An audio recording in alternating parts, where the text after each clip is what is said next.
Here we go again. Yet another black child has recently been shot by the police. This time, though, the child survived. 11-year-old Adarian Murray survived this police shooting in a situation where he himself was the one who dialed 911 in an attempt to help his mother. I'm going to play a clip of his mother explaining the situation to the media, then I'm going to come back with some thoughts. Check this out. He's out of the hospital, but 11-year-old Darian Murray still has bandages where he was shot in the chest by an Indianola, Mississippi police officer last week. His mother, Nikayla Murray, remembers the chaos and confusion while holding her bleeding son. He started singing gospel. He started praying. We started praying. We're very religious. Did you think your son was going to die? At that moment, I didn't know. The Murray family staged a sit-in today at Indianola City Hall, demanding police release body cam footage of the incident. That's my child, y'all. I held him while he bled. Murray says her son called 911 after an irate ex-boyfriend showed up to her house. When officers arrived, family attorney Carlos Moore said Indianola police banged on the door and ordered everyone inside the house out. He went out of his room and went towards the living room. As soon as he got in the living room, he got shot by that same officer that told him to come out. He didn't have anything in his hands or armed or? Nothing. He had nothing. Moore and local media have identified the man who shot Murray as Officer Greg Capers, who once received the Officer of the Year award. The Murray family says they're not going anywhere until justice is served. The family deserves answers, and they deserve it sooner than later. You had an 11-year-old boy come within an inch of losing his life. Now, I think this case is kind of interesting because, unlike what we usually see, the officer involved in the shooting was black. Now, I know a lot of the majority of the times when we see an innocent child or innocent man getting shot by the police, it's at the hands of a white officer. Here, with the officer being black, I wonder how the media is going to cover this. They can't push the racially motivated narrative. And I think that the majority of the black media, black grassroots media like myself, are going to be consistent on this issue. Because for us, when we see police-involved shootings of unarmed, innocent civilians, our concern is for justice. Our concern is to make sure that the officers involved face justice for shooting an innocent child or shooting an innocent man, whether the officer be black, white, or any other color. A perfect example is what happened with Derek Chauvin. I believe he was Derek Chauvin, or what was the officer Yanez? I think he was an Asian officer in New York who also got the backlash after shooting up a black child or black man. And even the Asian community went out and marched in support of this officer, despite the fact that we're saying, regardless of race, regardless of if the officer is black, white, Asian, Hispanic, it doesn't matter. We're calling for justice whenever an officer is shooting an unarmed, innocent civilian. Our main concern is justice. A lot of times the mainstream media likes to push this racial narrative, and that's because, let's be honest, the majority of these shootings are being carried out by white officers. But once again, regardless of the race, we want justice. That is our main concern. With that being said, I want to play one more clip that's recently come to my attention. And this time, it's a white man, a white innocent civilian being shot by the police. Check this out. What's going on? Hello? Hello? Hello?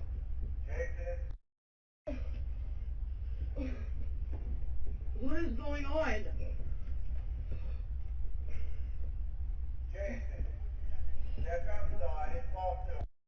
The fuck is that fucking thing? I don't know. What's that? Come outside, Jason. Step outside the door onto the deck and show us your hand. What is going on? What the fuck? Jason, we just want to talk to you. Come outside. Yeah, what? Show us your hand.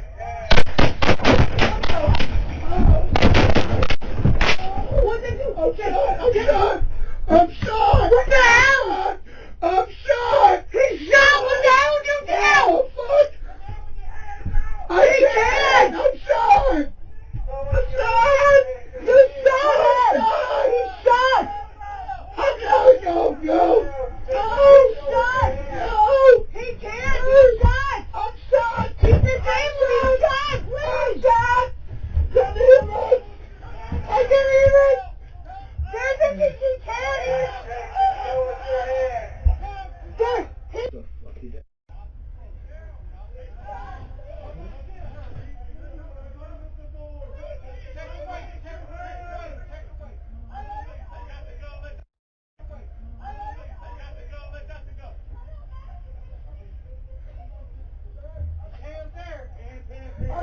a gun.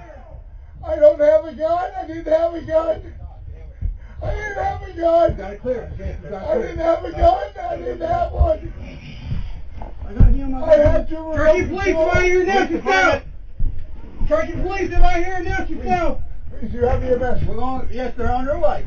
You shot me right. Yes, hold on. Hey, start working on him. Okay. Hey, master, hold on. Hey, start working on him. Hey, start working on him now.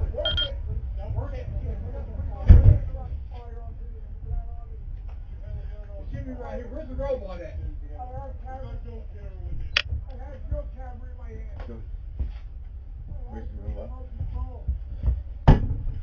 Right here, behind us. It's a crime scene now. Well, when you come out with it in your hands, I'm like, A few moments later. fuck. Hey, bro, fuck. Hey, camera. So there was a lot going on there, so just in case you had a hard time following, basically what happened was the police department, or members of the police department, showed up to this man's trailer. They drop a drone. They drop a remote drone into his trailer that goes into his bedroom and wakes him up. He turns the light on, grabs a cigarette, he grabs the drone, like, what is this? Like, what's going on? He grabs the drone that they sent and that they put into his trailer, and he walks outside and say, come out with your hands up. He's still waking up. It's like 3-4 o'clock in the morning. He's, drowsy. He walks out with this drone in his hand that they put into his trailer. And as soon as he opens the door, we just want to talk. As soon as he opens the door, they start unloading on him.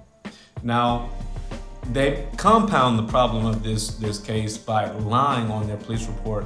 I'm going to show you images of that. You can check this out before I give you some final thoughts.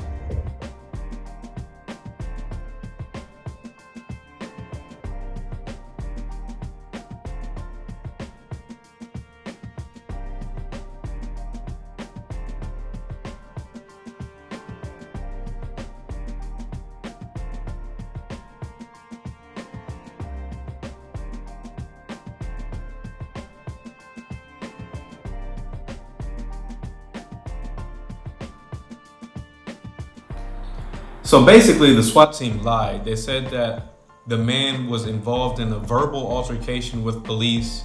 They suspected that it was a hostage situation and that the man was armed. The man was involved with a verbal altercation before exiting his trailer, at which time they engaged and shot him. So clearly they lied. Here's the thing though. They didn't know at the time of releasing this report that the man was recording the entire incident with a camera inside of his trailer. They thought that the only evidence would be the evidence that they presented. At the end of the clip, when the police enter his trailer and he's like, oh man, we're fucked, the supervisor, the other officer says, cameras, cut the cameras. So that's why their cameras paused, but they, unbeknownst to them, they are still being filmed by the recording by the camera above. So when they lie on their report, there's nothing, they didn't think there would be anyone other than the man's word to refute their evidence, not knowing that the whole thing was on camera. If you made it this far in the video, be sure to hit the thumbs up button. If you're new to the channel, be sure to smash the subscribe button. Now let's get into my personal views on the topic. First of all, I see there's a parallel here because first of all, both victims survived. Praise God, the 11-year-old boy is alive and well as this white man in the trailer. They both survived these shooting incidents. So although it's a terrible situation for both parties, I'm sure they're going to both get some type of settlement and they'll be okay in the long run. Here's the difference that I see. Here's the major difference that I see. In one situation, the black people are not going to let it go. Even though it's a black officer shooting this black child, the fact that an innocent child was harmed, it's not going to sit well with black people. Me and everybody like me is going to condemn this type of situation and be a catalyst, be a pressure on media presence on this topic, highlighting and bringing attention to the situation so that justice will be served. However, in this trailer park situation, I'm not so convinced that he's going to get the justice that he deserves, because nobody seems to care about his situation. There's no media talking about the situation. His situation happened a few months ago. I just now found out about the situation, and I'm just now able to speak on it. But you're not going to see a lot of people covering this topic, because whenever it's a black person getting shot by the police, the black community is consistently pressuring them to bring justice to the situation. Whereas whenever a police officer shoots a civilian, you'll see in the comment section all over the place people defending the officer, no matter what they do on camera, no matter what they do, whatever the evidence, there's always an excuse. When you do that, you're setting yourself up for failure, because when the police come to your community and victimize you, who's going to support you? You spend all your time saying, oh, the police are just doing their job, they fear for their life, and we have all these excuses whenever the police shoot somebody. Well, you got to keep that same energy. But hey, that's just what I think. If you like this video, be sure to hit the thumbs up button. I drop videos every single day, so hit the subscribe button. Come back for a different topic, a different subject, and a new perspective. Maybe you agree with, maybe you don't. If you don't agree with me, drop it in the comment section. I respond to just about all my comments, so you can holler at me there. Peace. So you made it all the way to the end of the video, but you haven't hit the like button yet. Come on now, you're cheating me, you're cheating yourself. Go ahead, hit the like button. And while you're at it, you might as well smash the subscribe button so you can get notifications every time I drop a video. I make a video every day, a different topic, a different subject. They're all interesting, so you can check them all out by hitting the subscribe button and setting your notifications to all so you get an alert when I drop a video. There you go.